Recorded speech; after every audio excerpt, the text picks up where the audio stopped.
MMF Fighter and Football Channel ကနေပရိသတ်အားလုံးကိုလွိုက်လဲစွာကြိုဆိုလိုက်ပါတယ်ဗျာဒီနေ့မှာတော့အားကစားလောကတွေကအရန်ကိုစိတ်ဝင်စားစရာကောင်းတဲ့အကြောင်းအရာတွေကိုကျွန်တော်ကိုပြိုးကနေပြီးအတွင်းကြကြသုံးသက်တင်ဆက်ပေးသွားမှာဖြစ်ပါတယ်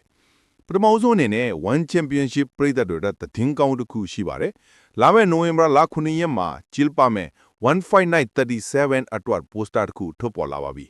ဒါကတော့ Flyweight မွေထိုင်းစင်ခေါ်ပွဲဖြစ်တဲ့ Thai Fighter အစုပလက်နဲ့ Equator Fighter S2B နာနိုရဲ့တကြိမ်နဲ့တွဲဆိုင်ပဲဖြစ်ပါတယ်ဒီပွဲကိုတောက်ကြနေ့အရှိတိုင်းစံတော်ချိန်ည9:00 နာရီမှာ Lumpini Stadium ဘန်ကောက်မှာကျင်းပသွားမှာပါပုံမှန်စနေနေ့မနက်ပိုင်းကျင်းပလေရှိတဲ့ One Fight Night ပွဲစဉ်ကိုတောက်ကြနေ့ကိုပြောင်းလိုက်တာဟာ US နဲ့ကနေဒါဈေးကွက်ကိုပို့ပြီးထိုးပေါက်ခြင်းတဲ့ promoter တွေရဲ့မဟာဗျူဟာလို့ကျွန်တော်အမြင်ကိုပုံပလင်းလင်းပြောရရင်မြင်မိပါတယ်ဒီလို Thai Fighter နဲ့နိုင်ငံခြား Fighter တို့ရဲ့အားပြိုင်မှုဟာမွေထိုင်းလောကမှာအမြဲတမ်းပရိသတ်စိတ်ဝင်စားမှုအမြင့်ဆုံးပါပဲလား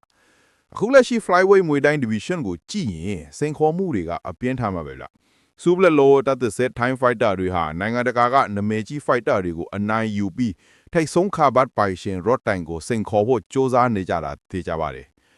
ဒီ Flyweight ပွဲစဉ်တိုင်းဟာခါဘတ်ပွဲအတွက် land king နေတဲ့သဘောပါပဲစူပလက်ဟာခြေစွမ်းပြနေပြီမဲ့ S2P နန်လိုထောင်ဖြစ်ကန်ချက်ကောင်းနဲ့တောင်းတင်တဲ့အပလိုင်ဘက်ကိုအမောက်သိပ်ပြနိုင်မလားဆိုတာအလဲစောင့်ကြည့်ရမယ့်စိန်ခေါ်မှုတစ်ခုပါပဲ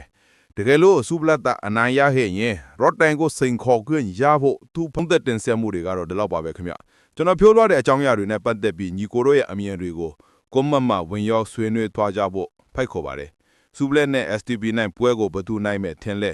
Flyweight Division မှာ Rod တိုင်ကိုဘယ်သူကအရင်ဆုံးစိန်ခေါ်တင်လဲတော့မြင်တယ်လဲဆိုတာတွေကိုပြောသွားလို့ရပါတယ်ကျွန်တော်တို့ channel ကိုအမြဲတမ်းအားပေးနေတဲ့ပရိသတ်တယောက်ချင်းစီကိုကျေးဇူးတင်နေတယ်ပဲဒီနေ့တော့ဒီမှာပဲ